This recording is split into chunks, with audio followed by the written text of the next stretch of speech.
Are you tired of looking at those cracks on the wall? Here's a few steps to covering it up.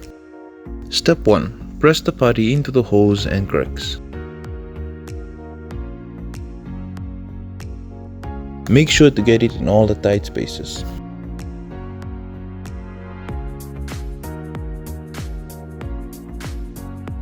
Step 2. Add a second layer to firmly seal up the crack. Then let the putty dry for an hour.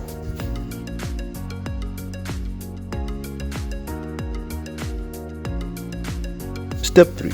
Use sandpaper to smoothen and even the surface. Now it's ready for painting.